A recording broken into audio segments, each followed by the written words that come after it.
In this video, we'll be coding a game together. This game is called Apple Catcher. Basically, you have a basket and it catches apples that fall from the sky. We're going to add into function setup rect mode center. That makes it easier for us to control the distance that we'll get into later.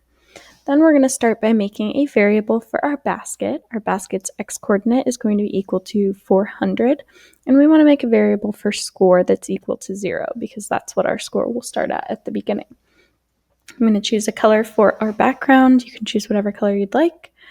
Paste it in there using Control and V, and we're going to go down and start coding for our basket. So we are going to make a rectangle for our basket. We're going to make the x-coordinate basket x, the variable we previously made. Make sure you write it exactly the same way as you did above, or it will not work. I'm going to make the y-coordinate 375, and I'm going to make it 75 by 75 for the size. I'm going to choose a color for my basket. I'm going to make it a nice shade of brown. And then just because I don't like the way that the outlines look, I'm also going to add in a line that says no stroke with a capital S. That just makes it so there's no outline on the shape. All right, underneath where we've been doing all of our coding, but still inside of the curly brackets of function draw, we are going to make our basket x equal to mouse x. And mouse capital X is a built-in variable that the computer already knows that is the x-coordinate of wherever your mouse is. So you can see that now my basket is following wherever my mouse goes. This is going to help with the playability of this game and make it so that we can actually catch those apples. Now we're going to turn our attention to the apple. We're going to make a variable for apple x, and I'm going to make that equal random, and then in parentheses 0, 750. That'll make it so that our apple falls from a random location between 0 and 750 each time that it falls. Next, I'm going to make a variable for our apple y-coordinate, and I'm going to make that -50 so that our apple starts off of the screen. -50 will be above where we can see. Next, we'll make a variable for apple speed, how fast our apple is going to fall. I'm going to make this 3, but if you want to make the game harder, you can make it a higher number, or you can make it easier by making it a lower number. So now I'm going to do the code for our apple. I'm going to put in a fill for a nice red color. Then I'm going to make an ellipse, and I'm going to make the x and y coordinates of my apple, apple x, and apple y. Then I'm going to make the size of it 50 by 50.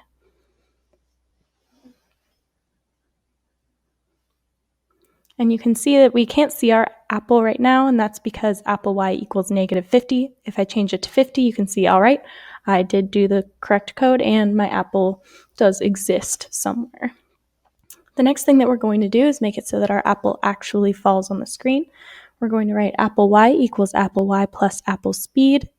That'll allow it to fall on our screen, and you can see that we can't really catch it yet. That's going to be the next thing that we're going to draw attention to, but first we actually have to make it so that more than one apple falls, right? That wouldn't be a very fun game if just one apple fell. So we're going to say if our apple's y value is greater than 500, which would be off of our screen, then what we want to happen is we want our apple x value to reset to what we set it to initially, which was random and in parentheses 0, 750. We also want to reset our apple y value to -50. Now, you can see that each time the apple hits the ground, it's actually restarting and creating a new apple somewhere else. We also want to add in a text command for our score so that we can actually see what our score is. And we're going to just write text in parentheses, write score, and then give it your x and y location you want it to go to. I'm also going to add in a text size with a capital S just to make it a little bit bigger, a little bit more readable. The next thing that we want to do is make it so that we can catch our apple. So this one is going to get a little bit more complicated. We have to use distance for this. So we're going to say if, and then in a set of parentheses, the distance, dist, and another set of parentheses, between our first coordinate, which is apple x and apple y, right? That'd be our apple, and basket x, and our y value for our basket, which is 375.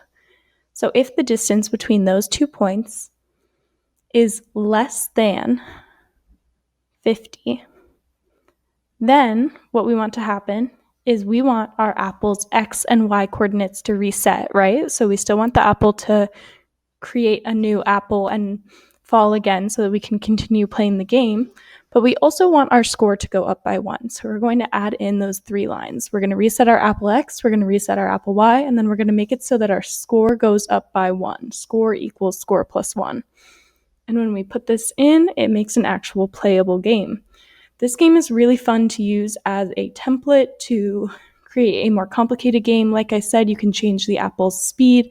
You could make it so that more than one apple falls at a time.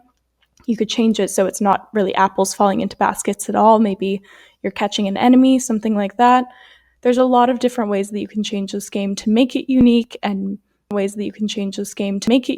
and make it really fun for you and your friends to play.